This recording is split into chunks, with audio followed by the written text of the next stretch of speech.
I arrived and I've come straight from the airport after garlanding the statue of Rajiv Gandhi, the man who built India's bridge to the 21st century. And now it's a great honor to come to the memorial for the great, the immortal Kamaraj. Kamarajar was somebody who in many ways represents the foundations of what the Congress Party is all about.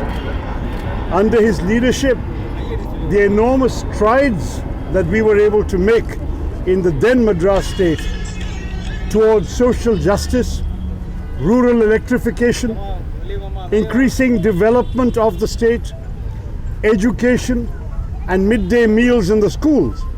All of these are contributions on which successive leaders of Tamil Nadu have built after his time.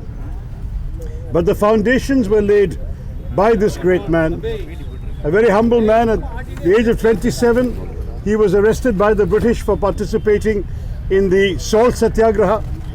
He was a great freedom fighter and at the same time a very powerful leader of the Congress Party and of course a distinguished president of the party whose memory we honor today in this memorial. I have come here to Chennai as part of my campaign to reach out to delegates of the Congress Party throughout the country, seeking through this campaign to both reform and revitalize our party by galvanizing our party workers around a message of change and progress, and at the same time to attract once again the voting public to return to the Congress which they abandoned in the course of the last two elections. The challenge that's posed to us by the BJP must be met with courage and fortitude, but also with imagination. And it's indispensable that we come to find new ways to tackle the enormous threat they represent to the idea of India that was established by our freedom movement and enshrined in our constitution as drafted under the leadership of Dr. Ambedkar and implemented by successive Congress governments starting with the immortal Jawaharlal Nehru. This is the legacy that we must all seek to defend and protect, and in defending it today we are all here to say we can do better and we can make the Congress Party once again a fighting fit political party to take on the challenges of 2024 and beyond. I'd be happy to take your questions.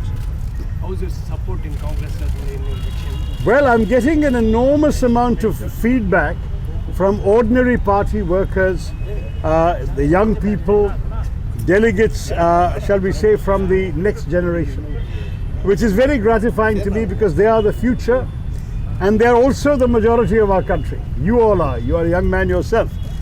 35 years of age or below is 65% of our population. So it is their country. This is a young India.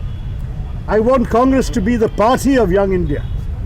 I want it to represent the aspirations and the dreams and the hopes of young India, just as Rajiv Gandhi attempted to do 40 years ago and succeeded in his initiation of the telecoms revolution and the IT revolution. We too have to now move forward to seize the opportunities available to young India in the third decade of the 21st century. So I'm very happy to have the support of the young people. The seniors in the party, for the most part, have stayed, as it were, with the establishment. But we are open. Today I got a call from a 91-year-old delegate in my state of Kerala saying, I'm not young, but I see you for the future. And he is voting for me. So there are people like that also. I am not turning away any support. We need young and old, men and women, senior leaders and ordinary workers. We need everyone to join us in this great adventure of making a rejuvenated Congress to lead young India. So what is the mood in the northern part, sir? Well, I have begun my campaign in Nagpur and moved south. I'm going back north now, and I will be in Mumbai, Lucknow, Bhopal, Patna, Calcutta, as many places as I can reach. The problem is, of course, that we have very limited time. The entire campaign is over on the 16th of October, and our nominations were cleared only on the 1st, scrutinized and approved on the 1st. Sir, will you go So to Chhattisgarh? in 2 weeks, there is not a lot to be done. But we are talking to people in the north on the phone and through other messaging. And the messages we are getting are extremely encouraging. I think that what we are seeing is a groundswell of support across the north for a campaign that talks about badlav or change in a very constructive spirit. Sir, So will you go simultaneously, to Chhattisgarh because Chhattisgarh is a Congress party? I know I've been to Chhattisgarh very recently because I went there for the annual convention of the All India Professionals Congress. And I find it very difficult now in such a limited time, where there are only so few days left to go back. But I am talking to as many people as possible in every state, and I'm hoping to reach everybody through messages. That's the best we can do in a campaign of such a short duration. as you and Karge are going on in a vigorous campaign, there seems to be a simultaneous campaign by Rahul Gandhi called Bharat Jodo. But that's a wonderful thing. I marched in the Bharat Jodo Yatra. I'm a huge admirer of the effort that has been undertaken by Rahul Gandhi and by hundreds of young people who are marching with him. We have the so-called Bharat Padayatris who are going all the way from Kanyakumari to Kashmir, and then we have others who are joining for 2 days, 3 days, 10 days, whatever they can spare in their own states. I myself marched for 3 days in Kerala, and I can tell you that the public enthusiasm is incredible. 6:30, 7 o'clock in the morning, you are seeing literally lakhs of people out there to cheer this on. This is an extraordinary feat that Rahul Gandhi has launched upon, and I'm very glad that though the presidential election is over in 20 days from the beginning to the end, the Bharat Jodo Yatra will go on for 150 days. And this message of the Congress party that we must unite India and we must unitedly fight against the injustices inflicted upon the nation by the present government, that message must be carried on throughout the year. Sir, but BJP is taking it a different way, claiming that no matter who becomes a president, they will only stay as a rubber stamp and Rahul Gandhi is only going to continue. This is how BJP is looking at Bharat Jodo. Well, I think that the Congress party is what matters, and how the Congress party looks at the Bharat Jodo and how the Congress party looks at this presidency are what matters. We will see what kind of turnout we are going to get in all the PCCs. It's a challenging election for the delegates because there is only one physical location to vote, and that is PCC headquarters. That means that in say Kerala, people from the northern part of the state have to travel hundreds of kilometers to reach Thiruvananthapuram to vote. In Uttar Pradesh, people from the eastern part of the state have to go all the way to Lucknow in order to cast their vote. So it demands a lot of commitment, a lot of passion for the party to make that effort and go to the PCC. I'm still confident that we will see a good turnout. For example, in Maharashtra, I began my campaign in Nagpur. I wanted to go and pay tribute at Diksha Bhumi, where Dr. Ambedkar, as you remember, had his famous moment of conversion in 1956. And then I also went to Wardha on Mahatma Gandhi's birthday and paid homage at Sevagram. But when I met Congress workers in Nagpur, many of them were telling me they were determined to travel to Mumbai on the 17th of October to vote. So these distances are enormous. These are big states. Coming to Chennai from Kanyakumari will not be easy, but people are doing it. People are willing to put the message across, and that shows the commitment of the Congress workers to the Congress party. So I think whatever other parties may say about our election, please see how our party workers behave and how they show their commitment to the party. So you call yourself a candidate of change, but in one of your recent interviews you said it would be foolish to do away with pedigree or assets, you called it the Gandhis. Would that not be an anathema to the No, kind of that's not change the you change want I to was usher in? talking about. I was talking about the change in the way in which, sorry, the way in which we work, and in particular, the need to empower our karyakartas, our grassroots workers, at all levels. Currently, we find ourselves in a situation where all decisions are taken in Delhi and people at the bottom level are just told this is what you have to do. We want to change that. I want to be the voice of those who are clamoring for more respect to reach the lower levels of the party, for ordinary workers who want to have more access to the decision makers in the party, for there to be more decision making and more consultation at all levels. If we empower our workers, they will feel a greater sense of ownership in the party, and that's what I want to see happening. I might add that I stand by what I said on the Gandhi family. I believe they're indispensable assets to the party. Their blood, quite literally, has been mixed with the DNA of the Congress party for a century now. And as a result, a lot of people in our party workers, the length and breadth of the country, have a strong sense of allegiance and love for the Gandhi family, which also animates their commitment to the party.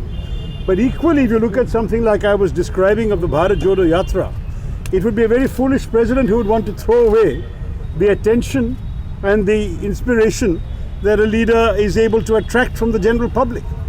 What we need to do is to add to that. So we need to be able to add to our current appeal other elements that will take us above the 19% we won in 2014 and 2019 and take us to a much higher figure in 24. That is the ambition, and that's why the fact that this election is taking place with 1.5 years to go for the election, the general election, gives us enough time, or just the right amount of time, to start our effort to take back this government and this country. But would there not be a conflict, sir, between the high command culture you want to do away with and sustaining the Gandhis? No, I think the idea is precisely to do this in a constructive and cooperative way. I want to stress, whoever wins this election, the real victory we want is the victory of the Congress party. Whether Mr. Kharge wins or I win, the Congress must win. And the Congress winning is a question of everybody in the Congress feeling empowered, feeling positive, feeling committed, and one day feeling victorious also in the elections. For that, we need to be able to all stay together. So there is Bharat Jodo and there is Congress Jodo that will follow, keeping everyone together in the party and at the same time fighting unitedly against the forces who are now ruling our country. So what kind of role do you foresee for the Gandhis, sir, in the event of you winning? That will have to depend on the post-presidential election scenario. I'm sure that discussions with them are going to be very important for any president. Discussions to see what kind of role they're comfortable with. After all, if they had wanted to continue running the party, it would have been very easy for them to do so, because Rahul Gandhi was elected in November 2017 for 5 years. He could have withdrawn his letter of resignation, he would automatically have continued, and the working committee would have welcomed that. He clearly doesn't want to do that, so we have to ask him what exactly he would like to do, and the same with Sonia Gandhi ji, who has led the party so ably and so successfully for a quarter of a century.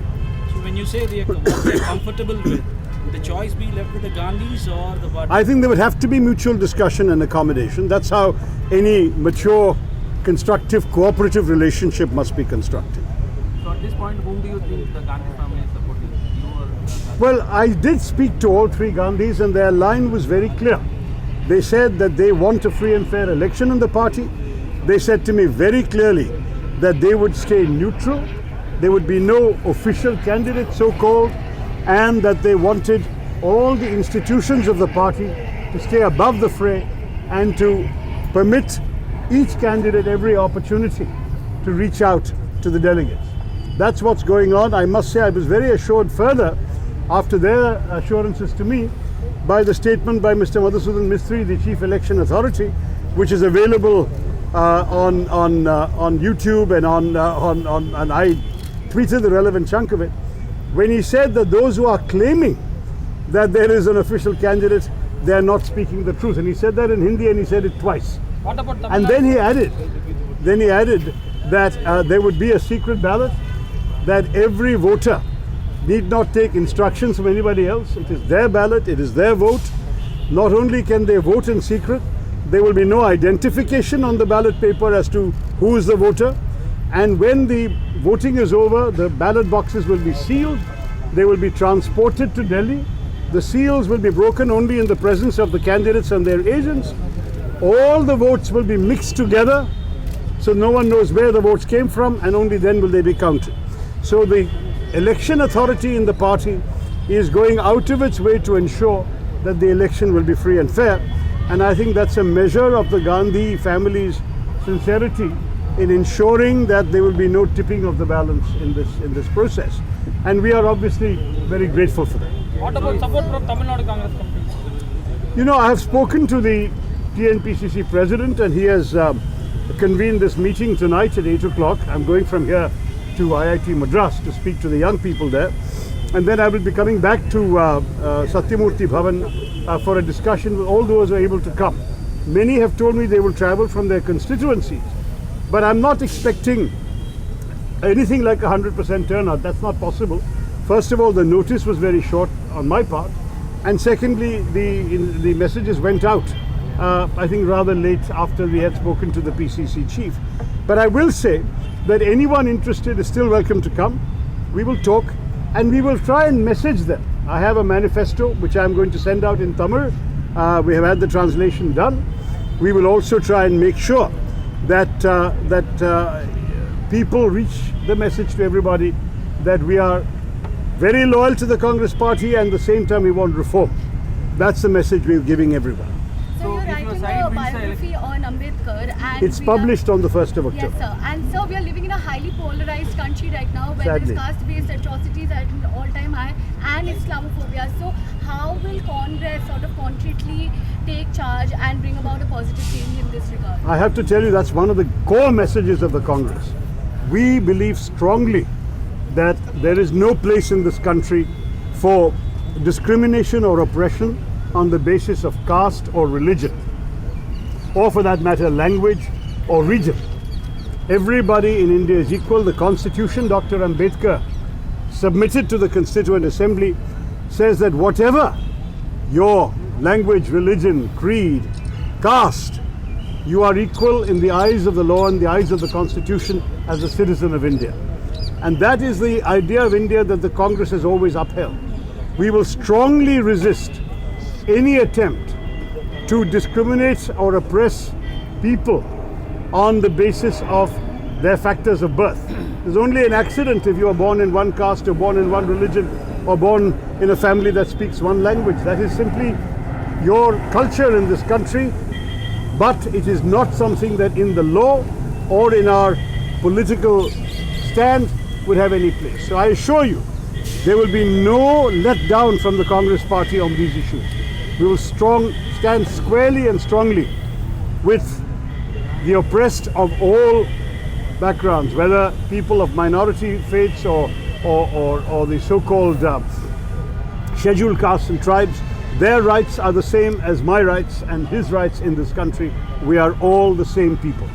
So if your side wins the election, do you have any plans of delegating the Congress party? Well, I have made very clear that my manifesto is my commitment to the party, and I would move very quickly to implement that, and that would include, for example, elections to the Congress Working Committee so that we can actually revive it according to the Constitution of the Congress.